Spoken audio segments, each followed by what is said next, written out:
સુંદર પુસ્તકોનો પરિચય મેળવવાના છીએ। આપણે જાણીએ છીએ કે આ કાર્યક્રમનો મુખ્ય હેતુ એ છે કે બાળકો અને વડીલોમાં વાંચનની આદત છે એનો વિકાસ કરવો। એટલે કે સંપૂર્ણ પુસ્તક વિશે તમને માહિતી ન આપવામાં આવે, પરંતુ તમે પુસ્તક વાંચતા થાઓ એ માટેના પ્રયત્ન છે એ અમારા પુસ્તક પરિચય કાર્યક્રમમાં કરવામાં આવે છે।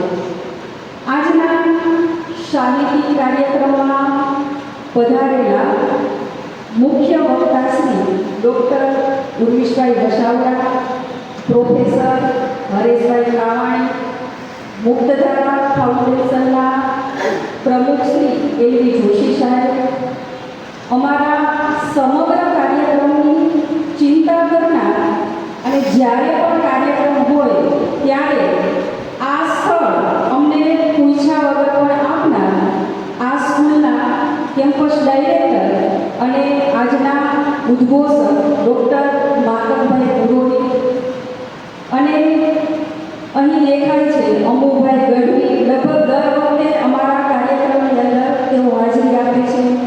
પ્રોફેસર જયંત કોરડિયા, જેઓ મારા ગુરુજી છે અને સાહિત્ય સાથે સંકળાયેલા છે, વનરાજભાઈ પટેલ, ભાવેશભાઈ જાદવ, અજયભાઈ ગુરોડી અને અમારા વાચન વલોકના સક્રિય કાર્યકર નિધિબેન। આ દરેક ચહેરાઓ અત્યારે બેઠેલા છે એ દરેક જાણીતા છે। લગભગ અત્યારે બેઠેલા વ્યક્તિઓ છે એને આપણે વાચન પ્રત્યે જાગૃત કરવા મળે એવા વ્યક્તિઓ નથી। જો એવા વ્યક્તિઓ આવે અને જેને આપણે વાચન પ્રત્યે જાગૃત કરીએ, બે ચાર જણા પણ આપણા આ પુસ્તક પરિચયના કાર્યક્રમથી વાંચતા થાય તો આપણી આ 2 કલાક છે એ આપણે સારા કાર્ય માટે ઉપયોગ કરી છે એવું સાબિત થાય। હવે આપણી ભારતની સંસ્કૃતિ પ્રમાણે પધારેલા જે મહેમાનો છે એ મહેમાનોનું સ્વાગત કરવા માટે હું વિનંતી કરીશ કે ડૉક્ટર ઉર્વિશ વસાવડા સાહેબનું સ્વાગત કરવા માટે અમારા વાચન વલોકના સૌથી નાના કાર્યકર ભટ્ટી અલ્પેશભાઈને વિનંતી કરું છું કે તેઓ ઉર્વિશ વસાવડા સાહેબને બુક આપી અને એમનું સ્વાગત।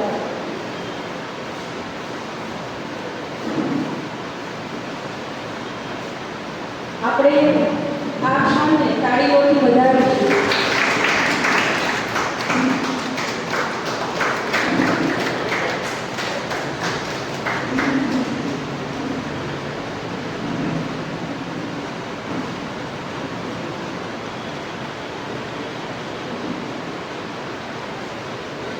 થેન્ક યુ અલ્પેશભાઈ।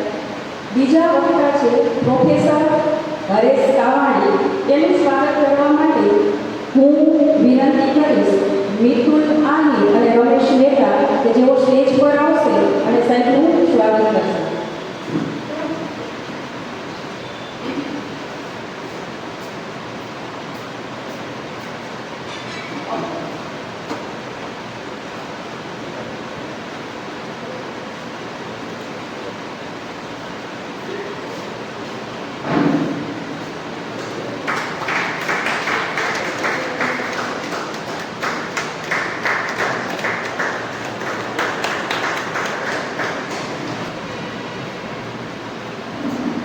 આજે સવારે સરસ મજાનું માતૃભાષા ગૌરવગાન કર્યું અને અત્યારે આપણે જે કાર્યક્રમ માટે એકત્ર થયા છીએ એ છે પુસ્તક પરિચય।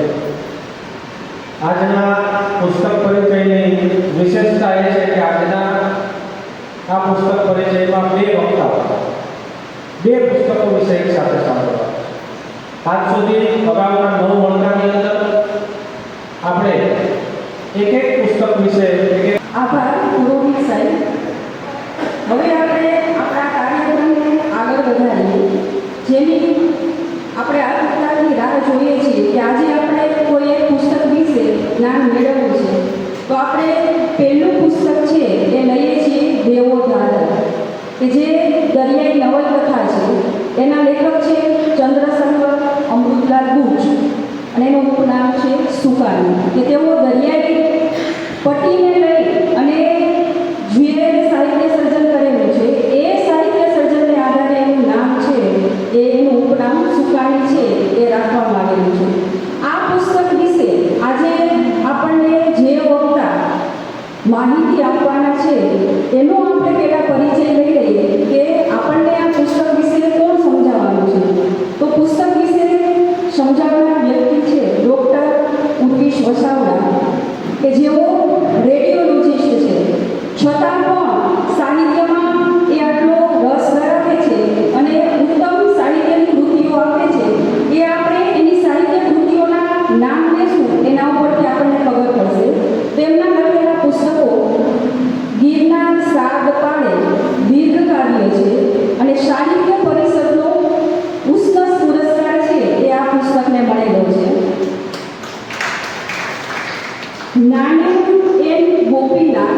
તેલુગુ કાવ્યનો તેમણે અનુવાદ કરેલો છે. નામો રાજા નરેન્દ્રનાથ ચક્રવર્તીના બંગાળી કાવ્ય સંગ્રહનો તેમણે અનુવાદ કરેલો છે. શબ્દવેદ નરસિંહ મહેતાના સમગ્ર કાવ્યનું સંકલન છે એ તેઓએ કરેલું છે, જેને દિલ્હી સાહિત્ય અકાદમીએ પ્રકાશિત કરેલું છે.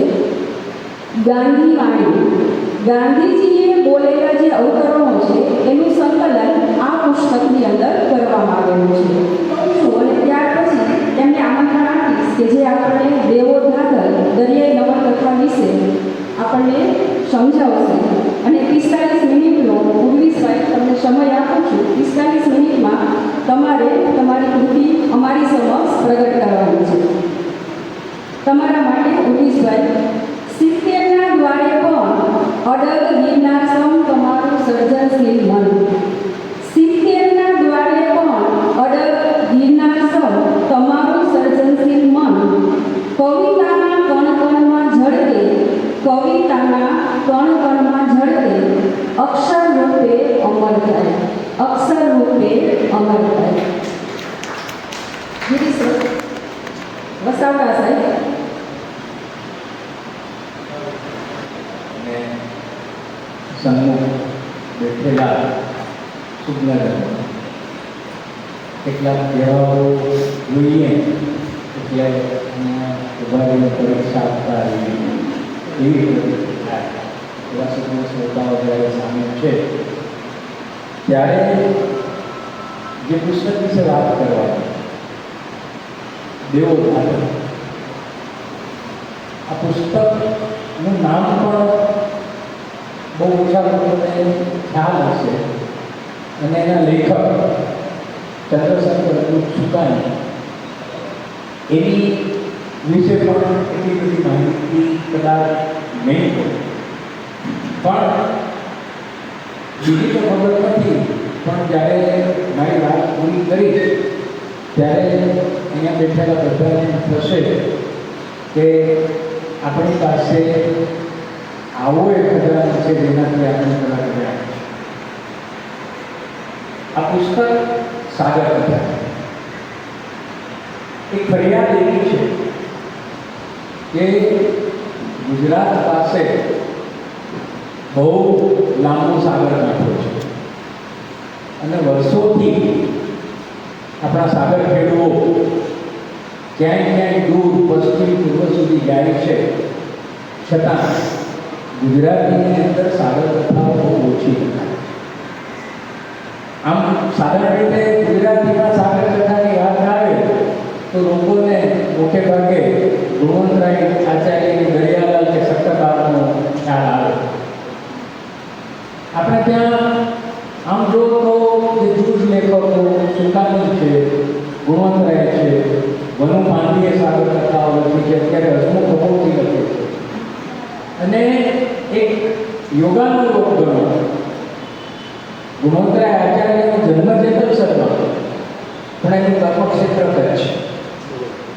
સુકાની પણ કચ્છના, વનુ પાંડી પણ કચ્છના. હરિયાણા સંયંત્ર ભારતની અંદર એ લઈ ગયા, પણ બહુ ઓછા નામ અને ડોક્યુમેન્ટેશન કરાય.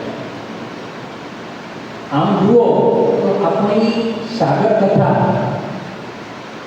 લોથલ લગભગ ઈસવીસન પૂર્વે 5000 પહેલાંનું એ વખતે મોટું બંદર હતું. આજે પણ લોથલના એક્સકેવેશનની અંદર એક સપોત્રી માતાનું મૂર્તિ નીકળી છે અને એ સપોત્રી માતા એટલે એ સપોત્રા ટાપુ ઉપર કે જે એડન પાસે સાગરની અંદર છે. એ વખતે એ બધા વાણવટાઓ માટે, પશ્ચિમ તરફ ગતિ કરતા વાણવટાઓ માટે એ ટાપુઓ ખૂબ મોટું કેન્દ્ર હતા. આજે પણ એનું વ્યૂહાત્મક અગત્ય ટાપુઓનું એટલું જ છે. એટલે આપણે ત્યાં આટલા વર્ષોથી સાગર ખેડાય છે. થોડા વર્ષો પહેલાં તિરુવનંતપુરમના પદ્મનાભ સ્વામી મંદિરના ખજાનાની વાત આવી હતી. એ ખજાનાની અંદર ઈસવીસન પૂર્વે 300-400 વર્ષ પહેલાંના રોમન સોનાના સિક્કાઓ હતા. એટલે આપણા વાંધો એ વખતે હતા. પછી હું જોતો હતો અને વિચાર કર્યો કે આમ બરાબર છે ગુજરાતી સાહિત્ય, પણ વિશ્વ સાહિત્યની અંદર સાગર કથાઓ જોઈએ એટલી નથી લખાતી. વિશ્વ સાહિત્યની અંદર આપણને પહેલેથી સાગર કથા જો આમ મળે તો એ નવલકથા નથી, હોમરનું ઓડિસી, ઓડિસિયસ રોઈ પછી પોતાને નગર ઇથાકા જવા નીકળે, 10-15 દિવસની સફર અને 10 વર્ષમાં પૂરી થાય એની આખી વાત. હરમાન રેલવેની મોબીડી કે સોમડાયની કોમટીકી, જુલાઈ 20,000 under the sea, અને અર્નેસ્ટ હેમિંગ્વેનું old man in the sea. Old man in the sea અને દેવો ધાગર વચ્ચે એક સરસ સામ્ય એ છે કે દેવો ધાગર 1956 અને 57 વચ્ચે કુમારની અંદર ધારાવાહિક રીતે પ્રગટ થઈ હતી. હેમિંગ્વેની old man in the sea આપણને નવાઈ લાગશે કે એ જમાનામાં લાઈફમાં પ્રગટ થઈ હતી. લાઈફ મેગેઝિન આવતું હતું અને લાઈફની અંદર કે જ્યારે પ્રકાશિત થઈ ત્યારે હેમિંગ્વે એવું કહ્યું હતું કે લાઈફમાં મારી આ નવલકથા છપાય એનો આનંદ મને નોબેલ પુરસ્કાર મળે એના કરતાં વધારે હોય, અને પછીના વર્ષોમાં old man in the C માટે તેને નોબેલ પ્રાઇઝ મેળવ્યો. એટલે હવે આ પુસ્તક વિશે, નવલકથા વિશે વિજયગુપ્ત મૌર્ય એની બીજી આવૃત્તિ વખતે લખે છે કે બીજા વખતે ચક્રાઓ ખાલી છેલ્લે કોલંબોને કિનારે પહોંચી ગઈ. સુકાની કહે છે કે એની ઇન્વેસ્ટિગેશન ટીમની અંદર એના ખલાસીઓનું સ્પોકન નામનું જો મેં ન લીધું તો હું એમ ન માનું કે સાગરની અંદર આવી ઘટના બની છે. તો બધો વખત એને શાંતિથી સંબંધ કર્યો તે બદલ આપ સૌનો આભાર.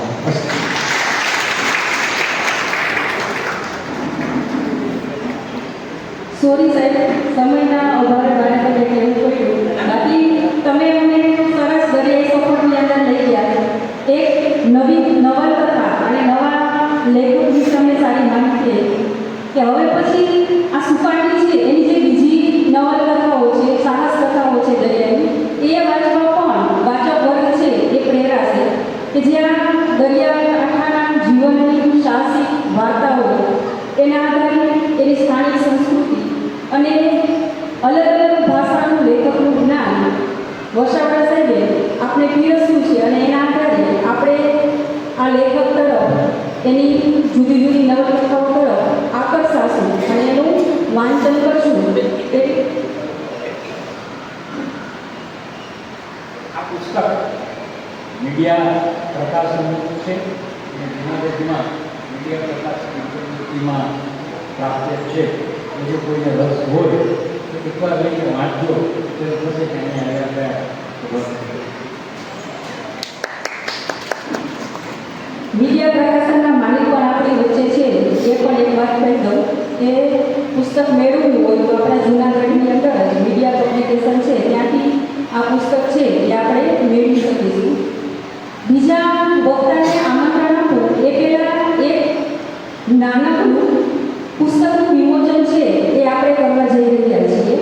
અમારા વાંચન વલણનો સૌથી નાનો જે સભ્ય છે ભટ્ટી અલ્પેશ, કે જેનું મેગેઝિન છે વાઇલ્ડ લાઈફ મેગેઝિન, બીજું મેગેઝિન છે. આની પહેલાં સાવજ મેગેઝિનનું આપણે વિમોચન કરેલું, આ એનું બીજું મેગેઝિન છે કે જેની અંદર કચ્છના નાના રણની અંદર રહેલા પ્રાણીઓ અને પક્ષીઓની વાત છે એ આ મેગેઝિનમાં છે, અને એના વિશેના 2 શબ્દ છે એ ભટ્ટી અલ્પેશ કહેશે. એ પહેલાં આપણે વિમોચન કરવા માટે વક્તાશ્રીઓને અને અમારા મુક્તધારા ફાઉન્ડેશનના પ્રમુખ શ્રી માતંગભાઈ ગુરોની, ભાવેશભાઈ જાદવ સ્ટેજ ઉપર આવશે અને આ પુસ્તક વિમોચનમાં ભાગીદાર બનશે.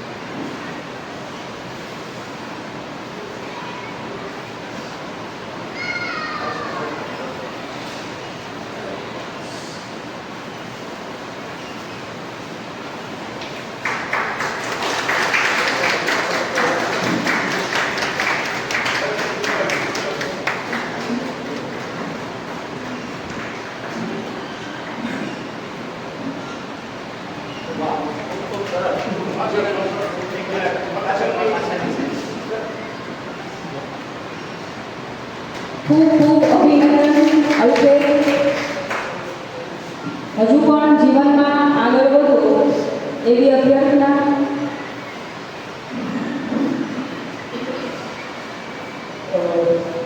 આ મેગેઝિન વિશે વાત કરું તો કેમો વાઇલ્ડલાઇફ કરીને એક મેગેઝિન છે, ઇંગ્લિશ એડિશનમાં આવે છે.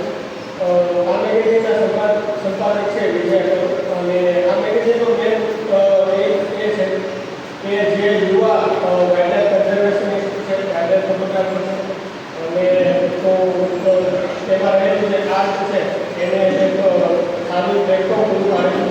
અને આ મેગેઝિનની અંદર જે વાત છે કે કચ્છનું જે નાનું રણ છે, આપણને કદાચ એમ લાગે કે ભાઈ રણમાં તો શું હોય, પણ હું એટલું કહીશ કે મેં જે રણમાં જે જોયું ને એ મેં મારી જિંદગીમાં ક્યાંય નથી જોયું. કેમ કે કચ્છના નાના નાના એક દુર્ઘર અભયારણ્ય આવેલું છે, ઇન્ડિયન વાઇલ્ડ સેન્ચુરી. ત્યાં સર 182 પ્રકારના પક્ષીઓ જોવા મળે છે, 30થી વધુ પ્રકારના મેમલ્સ જોવા મળે છે.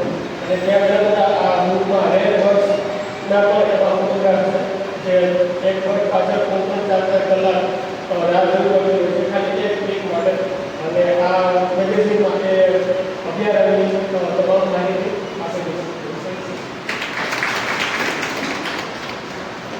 ખૂબ ખૂબ અભિનંદન અલ્પેશ.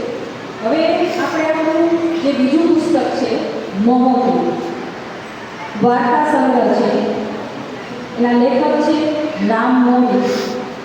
એની 14 વાર્તાઓ અને એનું પ્રથમ પુસ્તક એ મોહક છે. એના વિશે વાત કરવા માટે પ્રોફેસર હરેશભાઈ કાવાણી છે એ આવશે અને એના વિશેની માહિતી છે આપણે આપશે. એ પહેલાં હું હરેશભાઈ કાવાણીનો પરિચય આપું કે તેઓએ એમએ હિન્દી વિષય સાથે ગુજરાત વિદ્યાપીઠમાં કરેલું છે. ફર્સ્ટ ક્લાસ આવવા બદલ નાકાલાલ જોશી પુરસ્કારથી તેઓ સન્માનિત થયેલ છે. અધ્યાપન કાર્યની શરૂઆત લોકભારતી સંસ્થામાં હિન્દીના અધ્યાપકથી તેઓ કરે છે અને એ સફર તેઓ આગળ વધારે છે અને ભેસાણ તાલુકાના બરવાડા ગામમાં Saurashtra Jnanpith arts and commerce કોલેજમાં 33 વર્ષ ત્યાં તેઓ કાર્યરત છે. તેમને મળેલા સન્માનમાં રાષ્ટ્રપતિ દ્વારા 2011માં તેઓ સન્માનિત થયેલા છે. બેસ્ટ પ્રોગ્રામ ઓફિસર એવોર્ડ 2017, સમાજ દ્વારા 1,50,000ના પુરસ્કાર સાથે એમનું વિશેષ સન્માન ઈસવીસન 2019માં થયેલું.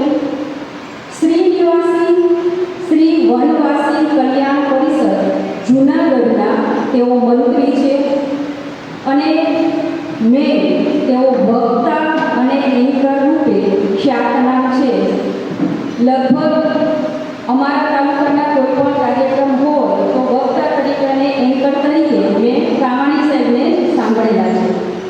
આજનું જે પુસ્તક છે મોહક, એના લેખક રામ મોરીનો મેસેજ આવેલો છે કે હું તમને આ તકે શુભકામના પાઠવું છું કે મારા પુસ્તકને તમે પુસ્તક પરિચય માટે પસંદ કરેલું છે.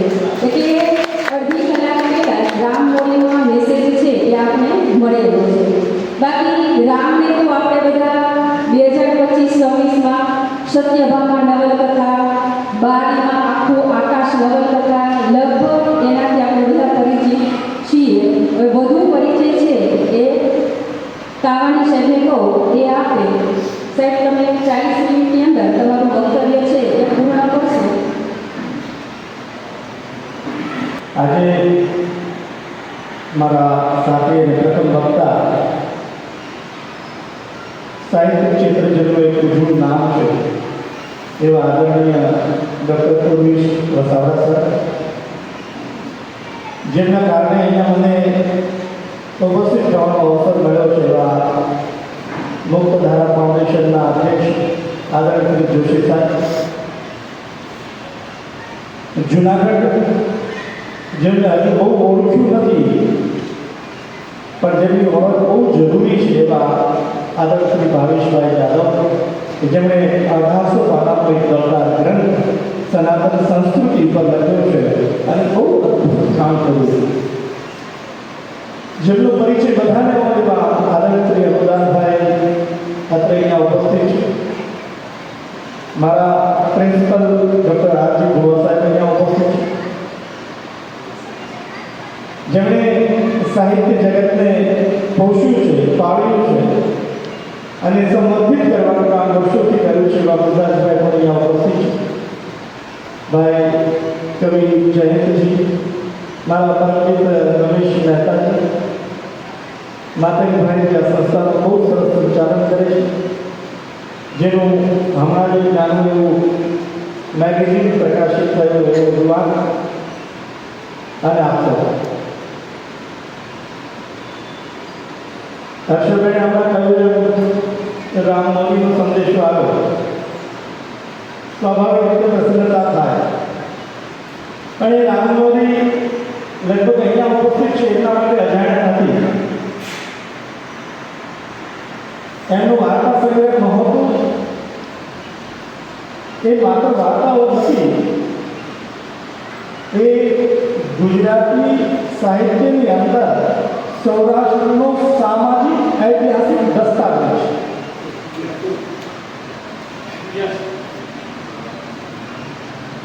કારણ કે આ રચનાએ એ સાબિત કર્યું, અમુદાનભાઈ આપ આપની શૈલીમાં અનેક વખત કહેતા હો કે નરસૈયો નાચ્યો લહેમાં સંપદા પામ્યું જ્યાં સદાનો વીર ગાંધી દયાનંદ જ્યાં નીપજા ભાગને ચારણો ભગવતા કવિત જ્યાં સતી અને સંતનો જ્યાં વિસામો કે ભારત ભૌમની બંધુ ધરે તને આવડી કે ધન્ય હો સૌરાષ્ટ્રની ધરતીને.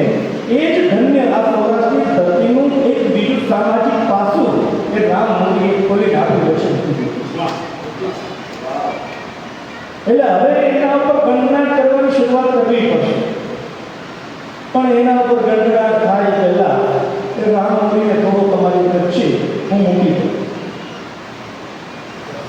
પરિચય આપવા બેસો તો વર્ષોના વર્ષ લાગે, ભૂકાની છોડવા બેસો તો વર્ષોના વર્ષ લાગે.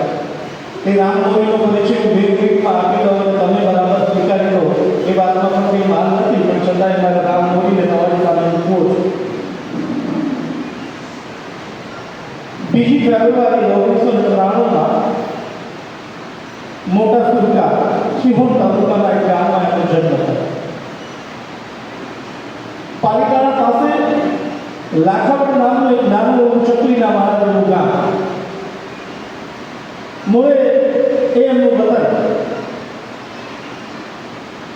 બા મોટા સુરકાની હશે, એટલે જન્મ મોટા દીકરા તરીકે ત્યાં થયો હોય એવી એક વાત હું સમજુ અને સ્વીકારું અને આપણે સૌ પણ જાણો. પણ લાખાવડ ગામ પણ બહુ નાનું અને રામનવમીનો પરિવાર છે એ ખેતી સાથે સંકળાયેલો, એટલે ખેતરના ખોળે બેસીને આ રામનવમી મોટો થયો, કામ મોટો થયો.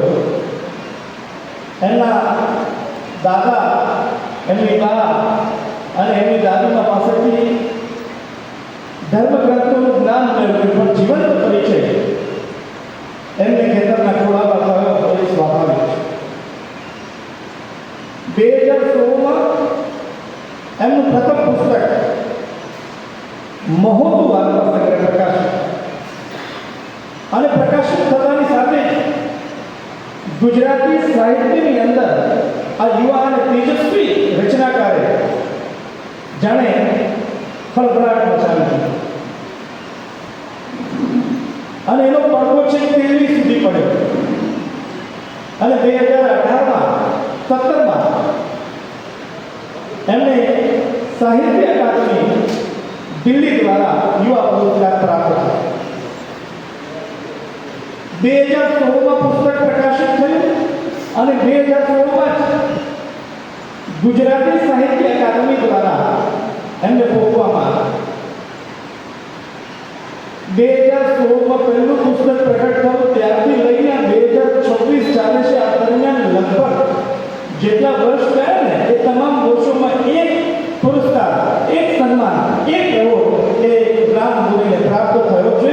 એ એના વ્યક્તિત્વની ઓળખ છે, એના સાહિત્યની ઓળખ છે. બીજું એનું જે પુસ્તક છે મહોતો ઉપર વાત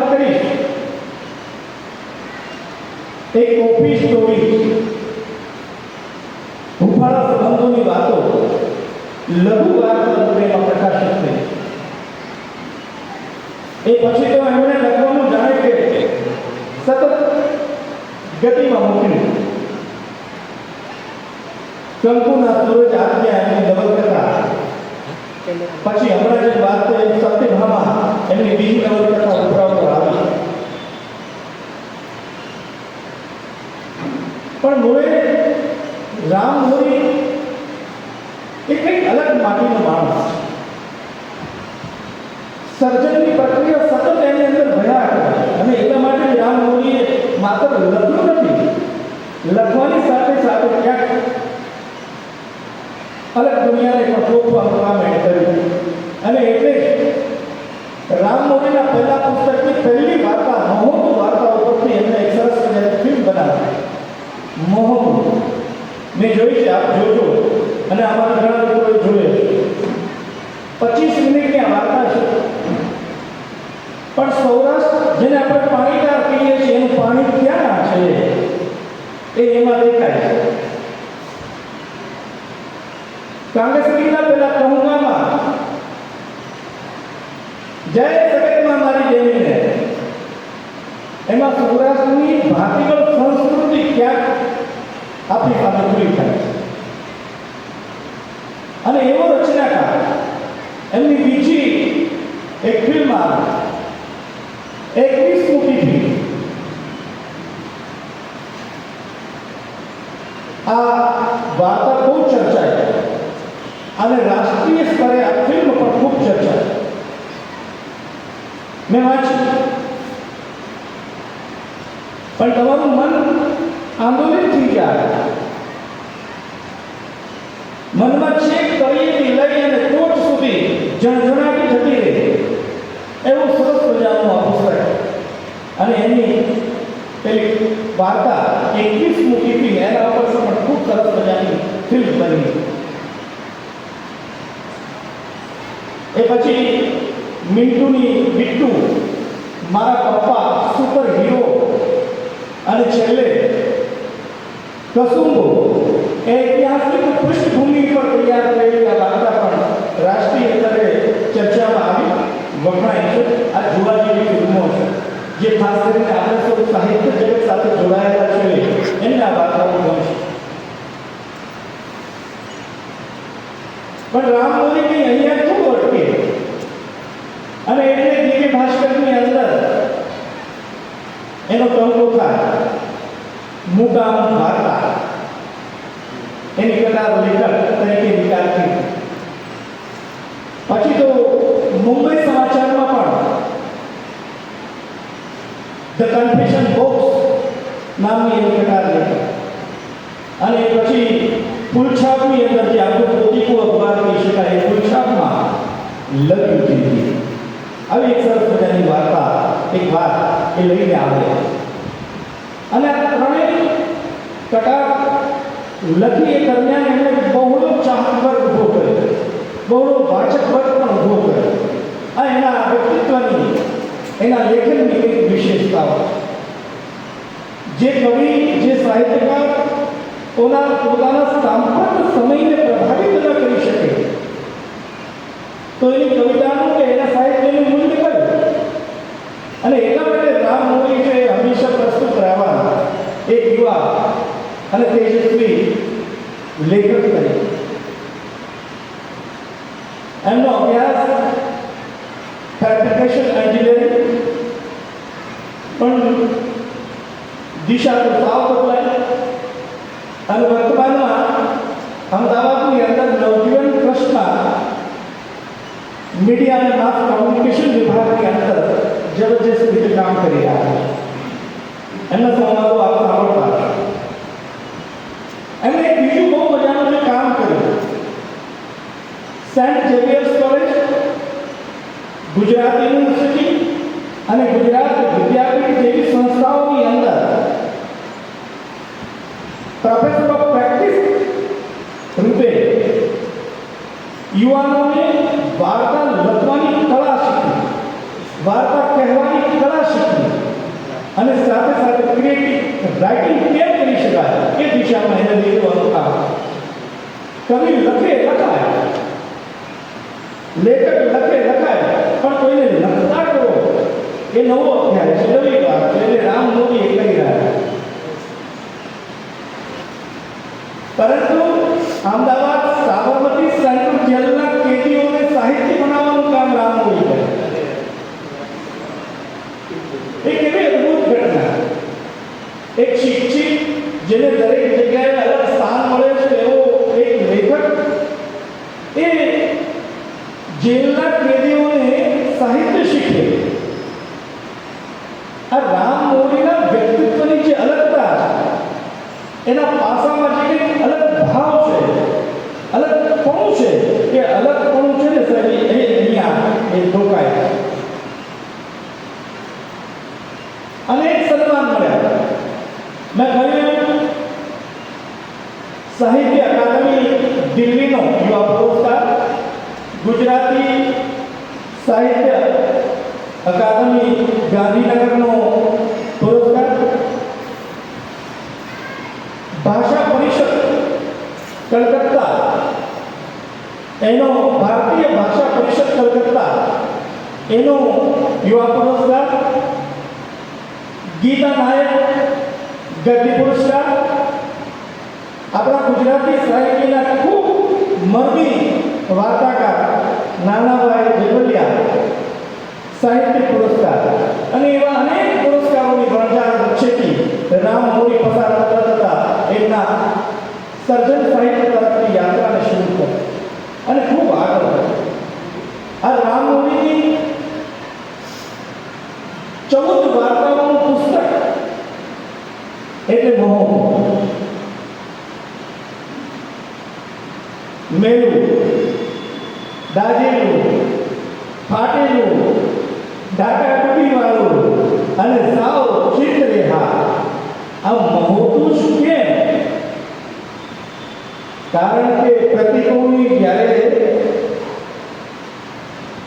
શૈલી પ્રયોજાય ત્યારે રામ મોદી સ્ત્રીની નિયતિને, નારી જીવનની નિયતિને રસોડાની અંદર જે મહોતાનું સ્થાન છે એમ ઘરની અંદર સ્ત્રીનું પણ રસોડામાં જ સ્થાન છે, બીજે ક્યાંય નહીં. આ વાત એ કથા સ્વરૂપે આપણી વચ્ચે આવે. સ્ત્રી જીવનમાં જ્વાળાને અંધારા કરતી આ દર્દ કથાઓ એટલે મહોતું વાર્તા છે. અને મારે કહેવું છે કે આ 14 વાર્તા છે ને અમદાવાદભાઈ, તો 14 કેમ? અનાયાસે પણ હશે, પણ મને તો મારું નામ યાદ આવે છે કે 14 વર્ષ રામે વનવાસ કર્યો. પણ હું નામને ભૂલી ગયો થોડી ક્ષણો માટે. તો મારે કહેવું છે કે મારી માં જાનકીએ 14 વર્ષ વનવાસ કર્યો હતા. આ જાનકીના 14 વર્ષના વનવાસની યાત્રા એટલે આ 14 વાર્તાઓ. એમાં એક સ્ત્રી છે ને વનવાસ ભોગવે. અમુદાનભાઈ અહીંયા બેઠા એટલે વારંવાર હું વાત કરીશ. બનાવટભાઈ, આપણા આંગણામાં ને આપણા પરિવારોમાં દીકરીનું બહુ મૂલ્ય છે. આપણે બધા દીકરી વિશે બહુ વાત કરતા હોઈએ રમેશ, અને એમ કહીએ કે કાલી ઘેરી કે કુકડી જે ઘરે દીકરી ન જાય એની જીવન કેવી જ્યોતમાં સહજ કાયમ અંધારા થાય. પણ જે દીકરી તમારા આંગણામાં અજવાળું કરે છે એ દીકરીના જીવનની માલિકા અંધારું છે, એને ઉલેચવા માટે કોણ તૈયાર છે? આવો પ્રશ્ન પણ આ મહોત્સવ વાર્તા કરે.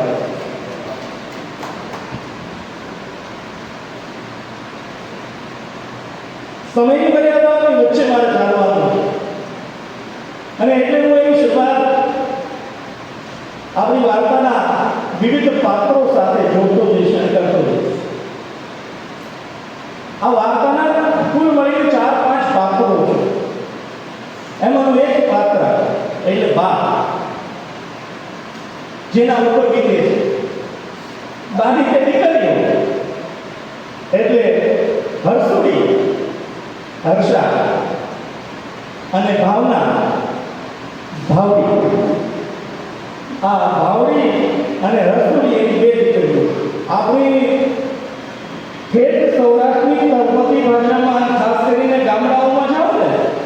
તો મને પણ હરેશ નામથી ક્યારેય કોઈ બોલાવતા જ નહીં. હું ગામડે રહેતો ત્યારે તમે કલ્પના કરી શકો મને કયા નામથી બોલાવતા હશે. અને પછી ગુરુવીશભાઈ એ હરિયો શબ્દ ઉપરથી મેં એક વાર્તા લખી, પણ હજુ એ લખેલી એવું ને એમ પડી છે. લખવાનું બહુ વર્ષો પહેલા શરૂ કરેલું, પણ સામાજિક અને પારિવારિક સમસ્યાઓ મને ક્યાંક અલગ ઢસડી ગઈ અને હું સાહિત્ય જગતથી સાવ અનુભવ થઈ અને ક્યાંક ખોવાઈ ગયો. પણ મૂળ અંદર એ તત્વ બેઠું છે કે સાહિત્ય મને વાંચવું ગમે. એટલે ચુનીલાલ મહેડા હોય, ઉમાશંકર જોશી હોય, સુરેશ દલાલ હોય, રાવી પાઠક હોય કે ગુજરાતીનો કોઈ પણ સાહિત્યકાર હોય, જે તમે દરિયા સાથે જોડાયેલી વાર્તાઓની વાત કરી, નવલકથાઓની વાત કરી, એમાં પહેલી ગુજરાતી નવલકથાથી શરૂ કરીને લગભગ મેં 350 થી 400 નવલકથાઓ વાંચી છે. એ વાંચી છે એનું હું અહીંયા કોઈ આત્મશ્લાઘા સાથે વાત નથી કરતો, પણ મારે વાત એ કરવી છે ક્યાંક ફંકાર ઐતિહાસિક નવલકથાઓનો એક આખો જે સમય આવે વાંચવાનો, એ નવલકથાઓ પણ વાંચી અને સૌભાગ્ય મને હર્ષાબેને જેમ કહ્યું ને મારા પરિચયમાં, મારું સૌભાગ્ય એ વાતનું હતું કે લોકવાર્તી સણોસરામાં અધ્યાપક તરીકે શરૂઆત કરી. લોકવન ઘઉં તમે જે ખાઓ છો ને એનું સંશોધન ક્યાં થયેલું છે? 76 બિલકુલ સર. હું તો એ પછી બહુ પછીથી ગયો, પણ આ બાજુ મનુભાઈ કંચોળી દર્શક ભણાવતા હોય લીમડા નીચે બેસી, અને આ બાજુ ક્યાંક હું છોકરાઓ સાથે 23-24 વર્ષની ઉંમરે એમને પાઠ શીખવતો હોય ત્યારે ક્યારેક મૌન થઈ જતું અને મનુ દાદાને સાંભળવાનો લાવો લેતો. ઝેર તો કીધા છે જાણી જાણી, એનો પહેલો ભાગ, બીજો ભાગ અને ત્રીજો ભાગ એમ ક્રમશઃ ભાગ આવ્યા. પણ ત્રીજા ભાગમાં દર્શક છે ને એ કંઈક ગિરનારમાંથી બની ગયા, જેમને વાંચ્યું છે તે ખબર. તો બીજા બે ભાગો એટલે હરસુડી, ભાવડી. ચોથું ભાગ જે મને બહુ પસંદ આવ્યો છે આ વાર્તાની અંદર, કાંસળી, મણિયાર, માથે સુટલો મૂકીને એના અલગ અંદાજમાં અને અલગ સ્વરૂપમાં જે સ્ત્રી ગામડાઓની માલિકા કટલેરી વેચવા આવતી, એવી સ્ત્રીનું દ્રશ્ય તમારી સામે હવે આવી ગયું છે. એક કાંસળી એ વાર્તાની શરૂઆતમાં પહેલો ટહુકો કરે છે, જય સગતમાં મારી બેનીને.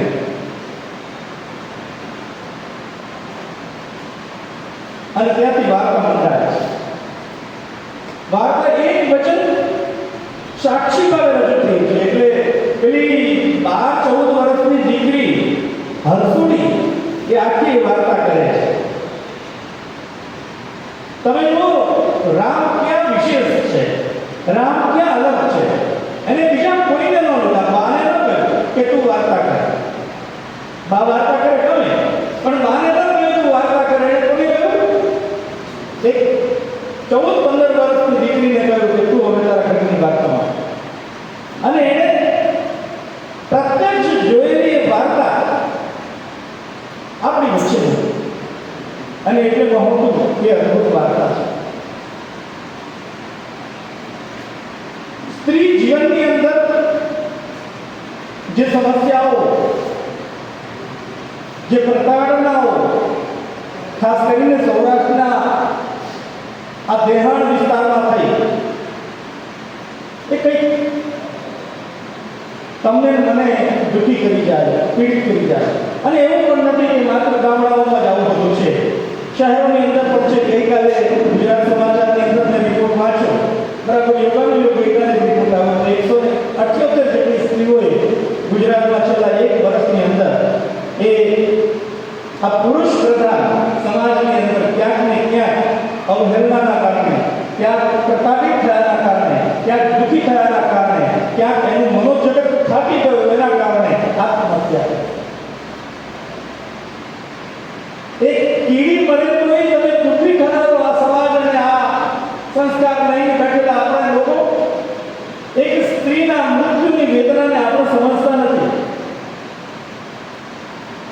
અને એના માટે રામ મોરી એની કલમે આ વાતને મૂકે છે.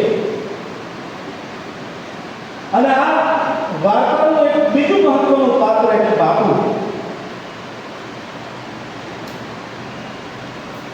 પુરુષ ધર્મી સમાજ અને એ પુરુષ ધર્મી સમાજની અંદર બાપુનું વટ કેવો એ બે અર્થમાં બાપુ છે.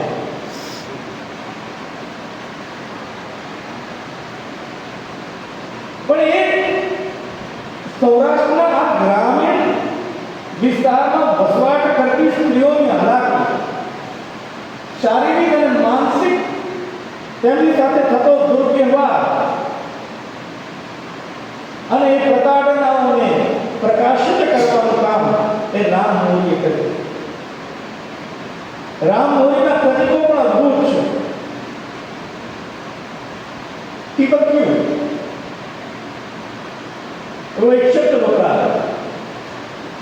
આ બહુ અંદર રહેતી અને કેટલીક વિશેષ સમાજની બહેનો છે ને કાન મીડાવે અને થોડી આપે, પણ એક થોડિયાની ઉપર એક બિંદુ બસ એમ જ.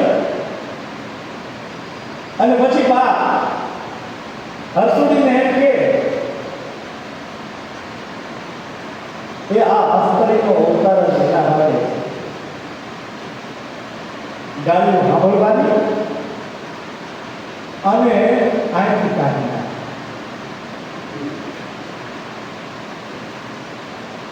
અને હરસુડી પણ કે બાપુ બાને ગાડીઓ આપે એની આમ મને કાંઈ વાંધો નથી, પણ ક્યારેક ક્યારેક બાપુ બા ઉપર હાથ ઉપાડે ને ત્યારે તમે ન કરો. આપણે જ્ઞાન વિજ્ઞાનની 21મી સદીમાં આવી ગયા પછી પણ હજુ સ્ત્રી પર જો આવા અત્યાચાર થતા હોય તો વિચારવું રહ્યું કે આપણે ક્યાં. અને એટલે મને રામ મોરીના આ સર્જનની અંદર એમ લાગે છે કે 17મી 18મા સૈકાની કોઈ વાર્તા એમને આપણી વચ્ચે મૂકી. મારા તો માન્યામાં જ નહોતું આવતું પહેલાં જ્યારે મેં વાર્તા વાંચી.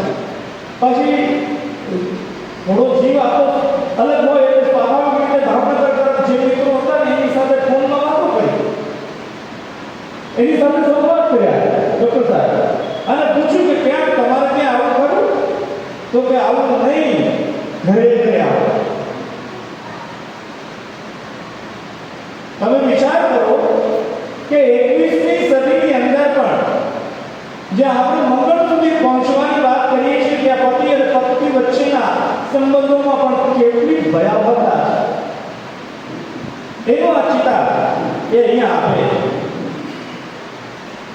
આ વાર્તાની અંદર કલ્પના પણ છે.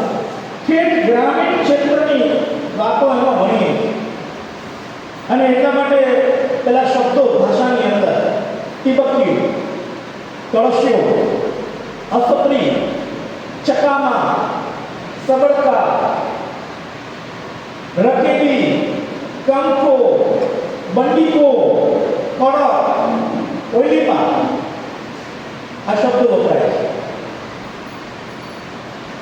તમે સૌરાષ્ટ્રની એક કાઠિયાવાડી ભાષા ખરી, પણ તમે જુનાગઢ મૂકો તો જુનાગઢથી આગળ વધો અમરેલી વિસ્તારમાં જાઓ તો અમરેલી ભાષા બદલાય.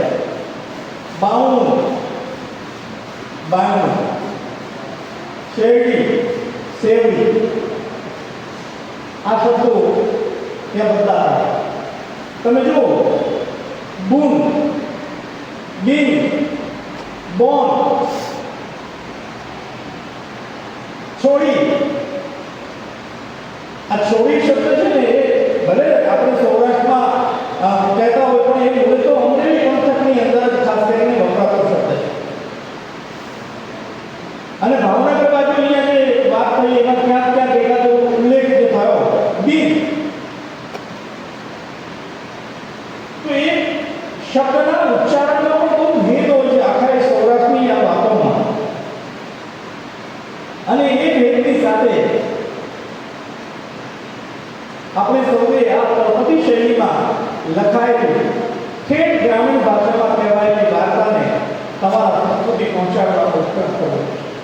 મારે કેટલાક સંદર્ભો ખાસ કરીને એમાં જે પ્રસંગો છે ટાંકમાં, અને પ્રસંગો હું અહીંયાથી ટૂંકમાં ટાંકીશ. મેં 8-10 પ્રસંગોને અલગ ટાંક્યા. એ જય સગતમાં મારી દેવીને વાર્તાનો ઉપાડ ક્યાંથી થાય? દેવીમાં કાંસળીનો અવાજ આવ્યો. કોરે બેઠી બેઠી હું ભરત કરતી. બાજુવાળા બાબતની બાવલીના ભરત કરાયેલ ચડાયેલ ઋષિકા જોઈને મને કામ ચડેલું તેથી રાત કોરે બેઠી બેઠી ભરત ભર્યા. આ વાર્તાનો ઉપાડ, વાર્તાની શરૂઆત. અને પછી મારી પાને આ કાંસળી હારે ખબર નહીં, પણ વર્ષોથી જાણે બેન પાડે.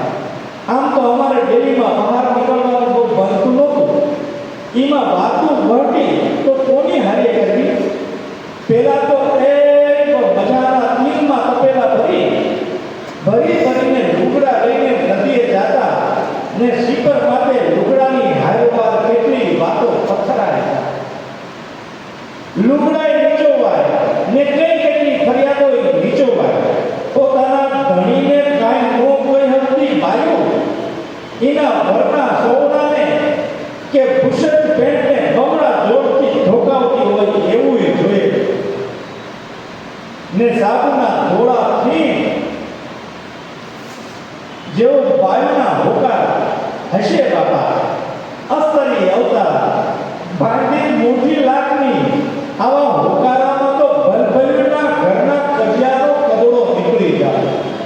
પણ હવે તો ભમરા ઘરે ઘરે નળ ઉતરાઈ ગયા. સ્ત્રીઓની વાત કરવાનું કોઈ ઠેકાણું નહોતું ને.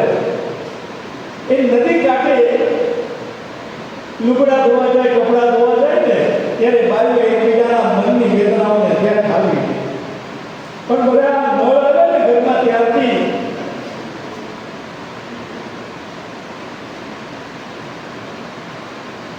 એવું લાગ્યા કરે કે હવે પોતાના મનની વાત, પોતાના મનની સંવેદના પણ ક્યાંય કહેવાય છે. વાર્તા બહુ લાગી, બહુ વિશેષ છે. હું એનું એક નાનું એવું સંદર્ભ ટાંકીને તમારી સામેની વાત કરી શકીશ. બાપ પેટ કરીને વાતો કરે.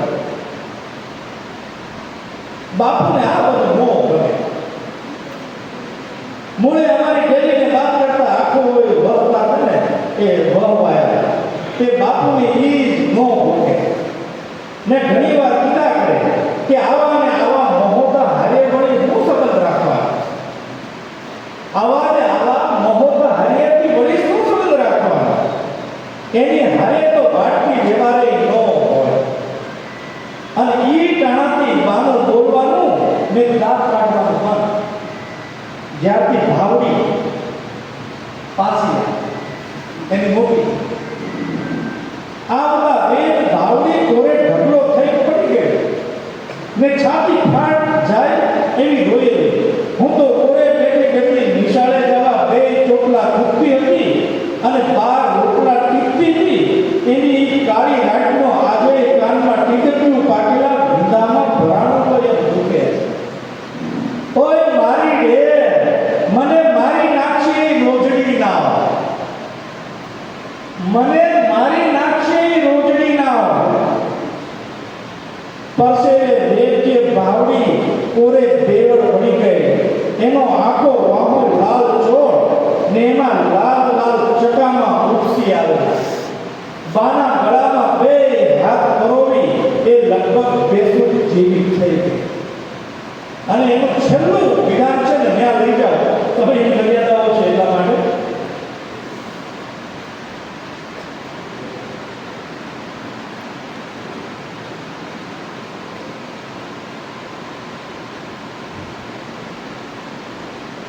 ન્યા હું એના બાપની દાટી હતી. બાપુના શબ્દો છે ઓલી આવી છે હેને મોહતા કહેવાતા ઉજળા વર્ગના મનની અંદર સ્ત્રીઓ માટે કેવો ભાવ છે એ પણ અહીંયા ડોકાય. આટલું પકડીને એને મોટા મોટા ડગલા થયા. બેની બાજુ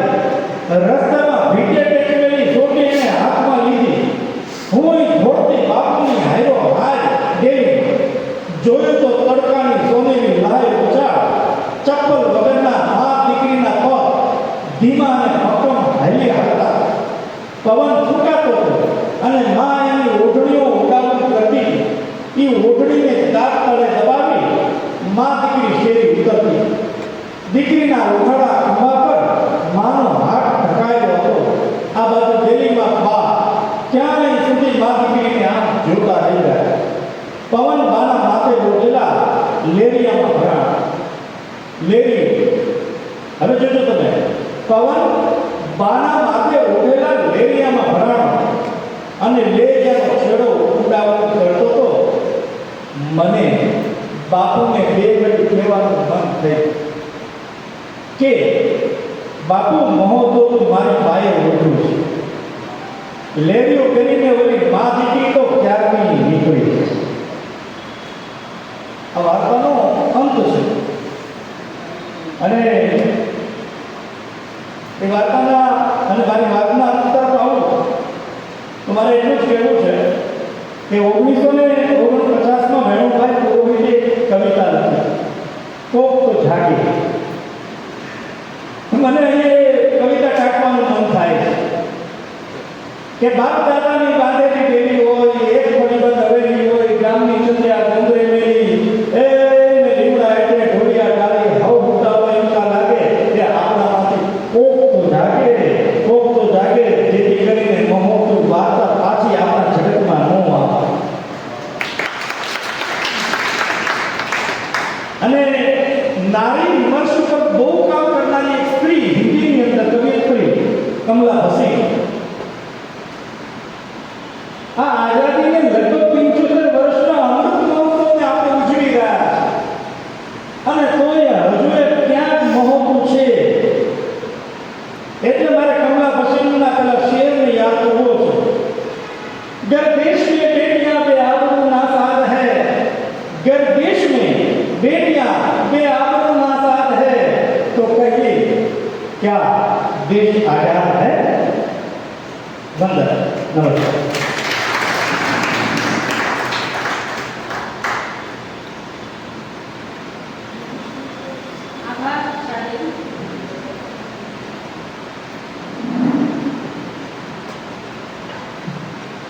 રામકોળીની એક વાર્તા કહેવામાં પણ સાહેબને સમય ગયો. આપણે આ 14 વાર્તા વિશે વાત કરવાનું થાય તો આપણે સમજી શકીએ કે આપણે કેટલી કલાકો જોઈએ.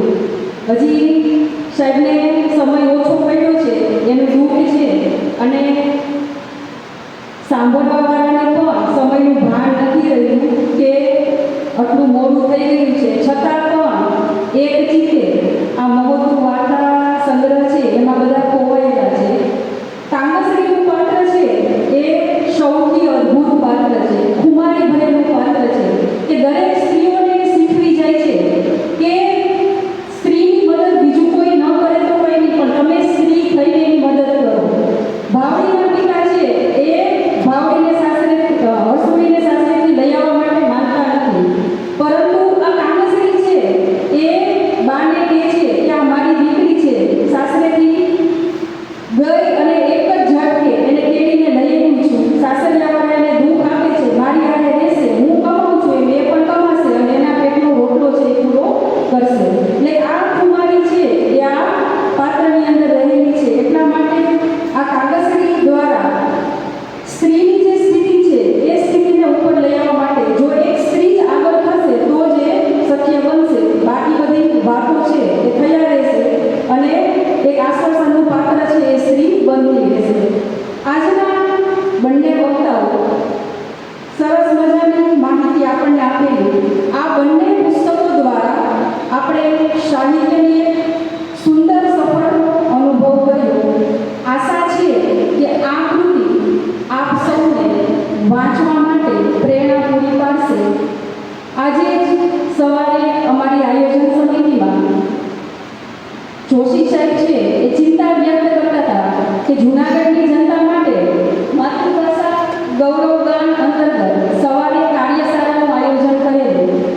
જોઈએ એટલા વ્યક્તિઓ છે એ કાર્યશાળામાં જોડાયા નહીં એટલે એ ચિંતા વ્યક્ત કરતા હતા કે આપણે ગમે તેટલું કરીએ પણ લોકોમાં હજી જાગૃતિ આવી નથી.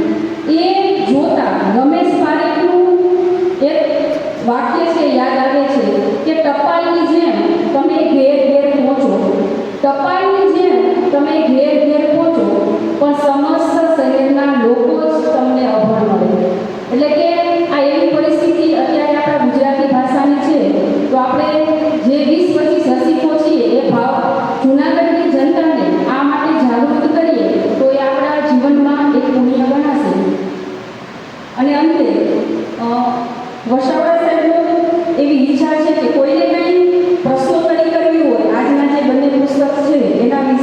તો પ્રશ્ન પૂછવા માટે તમે તૈયાર હો તો એ જવાબ આપવા માટે તૈયાર છે. એલવી જોશી સાહેબને વિનંતી કરું કે આજના કાર્યક્રમને પૂર્ણ કરી અને આભાર વિધિ છે એ કરે.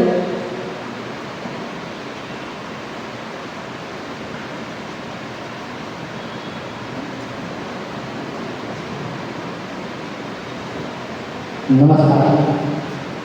ગુજરાત સાહિત્ય અકાદમી અને મુક્તધારા ફાઉન્ડેશનના સંયુક્ત ઉપક્રમે માતૃભાષા ગૌરવના અને પુસ્તક પરિચયનો આ લગભગ 12મો મોકો સંપન્ન થયો.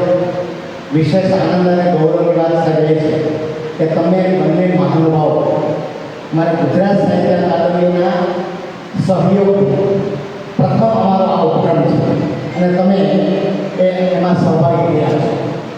બંને વક્તાઓએ ખૂબ જ ઊંડાણથી પણ માત્ર ભૂમિકા રૂપે આપણને પુસ્તક પરિચય કરાય.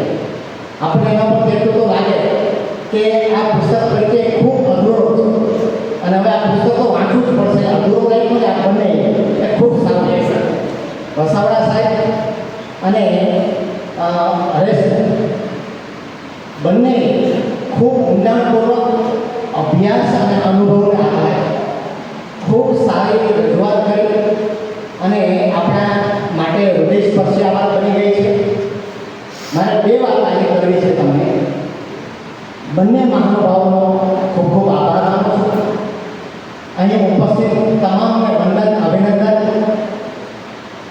પરંતુ 2 વાત મારે એક વાત એ કરી છે કે માત્ર 1-1.5 વર્ષ પહેલાં અમે મુક્તધારા ફાઉન્ડેશન દ્વારા વાચક વલણોની શરૂઆત કરી જણાવી.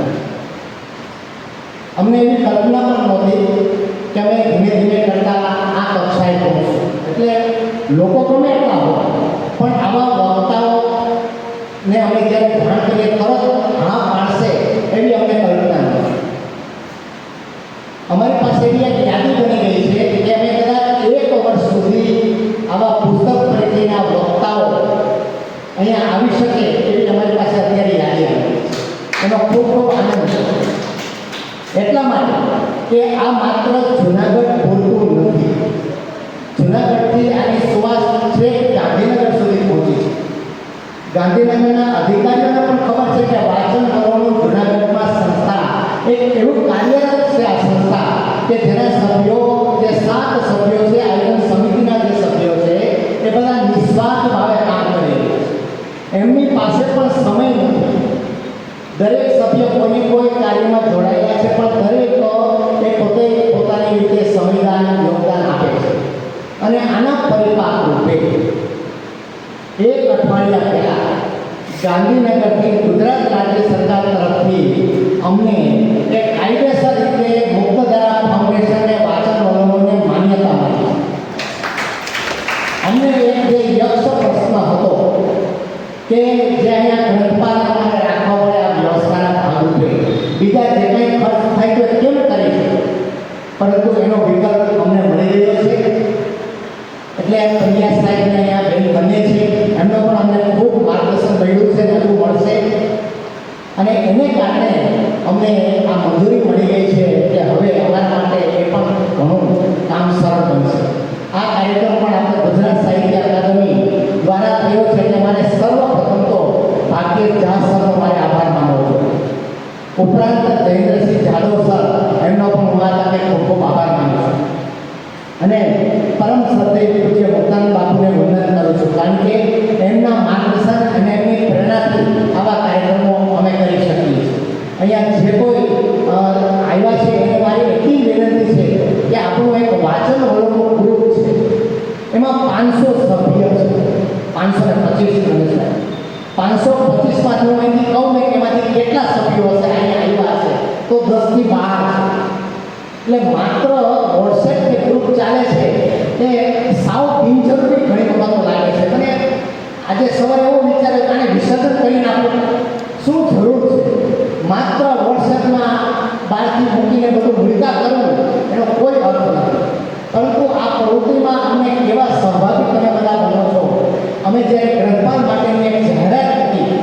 કે આમાં કોઈ આવવા ઈચ્છે છે. એટલે અહીંથી 7 થી 8 મારી પાસે 30 ફોન આવ્યા છે. એમાંથી 7-8 મિત્રો એવું કીધું કે માનવ વેતનની વાત પછી પરંતુ અમારે આવી એક સેવા કરવાનો અમને મોકો આપ્યો. 7-8 મિત્રો આવા મળ્યા છે. એટલે એમને સેવા કરવી છે, આપણે માનવ વેતન પણ આપવું છે, પણ એક સારું કામ થાય. આ પ્રેમાનંદ વિદ્યા મંદિરનું એક સ્થળ આપણને મળ્યું છે, એક સારું કામ થાય એમાં તમે અમારા દરેક કાર્યક્રમમાં સહભાગી થાઓ. માત્ર તમે નહીં પણ લોકો આવતા થાય એના માટે શું કરવું એવા સૂચનો તમે આપો. અમને અપેક્ષા એ છે કે તમે અમને મદદ એટલી જ કરો કે લોકો અહીં આવતા થાય. ઉપાયતનમાં જેમ આપણે નક્કી કરેલા છે એવા નક્કી કરેલા મિત્રો તો આવે અહીં અમારા કોઈ પણ કાર્યક્રમમાં, એટલી અપેક્ષા અસ્થાને નથી. આપ સૌ મોડે સુધી અહીંયા બેઠા છો એમનો ખૂબ ખૂબ આભાર માનવો જોઈએ. પુનઃ સૌ કોઈનો આભાર માનીને વિનવું છું. સૌને નમસ્કાર. અને ફરી એકવાર કહું છું કે ભાષા મારી ગુજરાતી, જે માતૃભાષાની વાત લઈને અમે નીકળ્યા છીએ, કારણ કે માતૃભાષા ગૌરવ પ્રતિષ્ઠાન રાજ્ય સ્તરે કામ કરનારી એક સંસ્થા છે. આના પણ અધ્યક્ષ ભાગ્યેશ ઝા છે, એના ઉપાધ્યક્ષ હર્ષદ શાહ છે અને હું એમાં મંત્રી છું.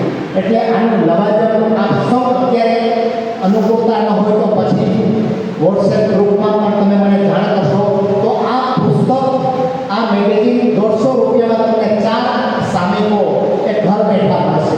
એટલે આ મેગેઝિન પણ એક આપ સૌ